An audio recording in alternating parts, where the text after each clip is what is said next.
High guys, welcome back to my channel Molly blogs. চলো আজকে একটা রেসিপি নিয়ে চলে এসেছি।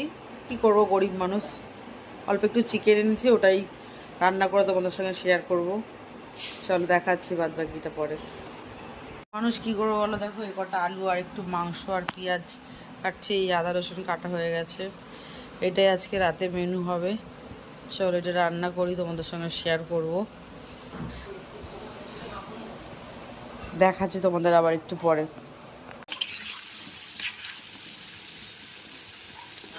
এই পাশের কড়াইতে তোমার হচ্ছে পেঁয়াজ ভাজা বসিয়ে দিয়েছি সম্বার দিয়ে, এটাও তোমাদের দেখিয়ে দিলাম। এটা হতে থাকুক, তারপর তোমাদের আবার দেখাচ্ছি। পেঁয়াজটা দেখো সুন্দর ব্রাউন কালার হয়ে এসছে, ভাজা ভাজা। এবার মশলাটা এর মধ্যে দিয়ে দেবো। চলো পেস্ট করা মশলাটা দিয়ে দিলাম। একটু পেঁয়াজ, আদা, রসুন এগুলো পেস্ট করা আছে, লঙ্কা, এবার গুঁড়ো লঙ্কাগুলো অ্যাড করব।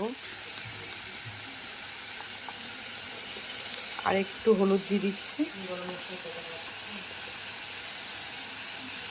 একটু লবণ দিয়ে দিচ্ছি, সামান্য লঙ্কার গুঁড়ো দিয়ে দিচ্ছি,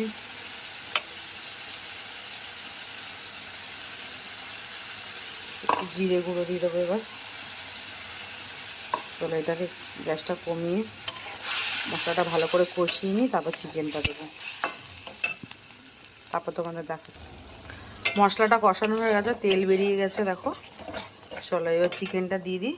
চিকেনটা আমি নুন হলুদ দিয়ে এটা ম্যারিনেট করে রেখেছিলাম, দিয়ে দিলাম। এটা মশলার সাথে বেশ করে কষিয়ে নিই, তারপরে আবার তোমাদের কিছুক্ষণ পর দেখাচ্ছি। এদিকে আলুটা অলমোস্ট ভাজাই হয়ে গেছে, তারপর পুরো লাল লাল করে ভেজে নিয়েছে। এটা পরে দেবো, থাক এখানে।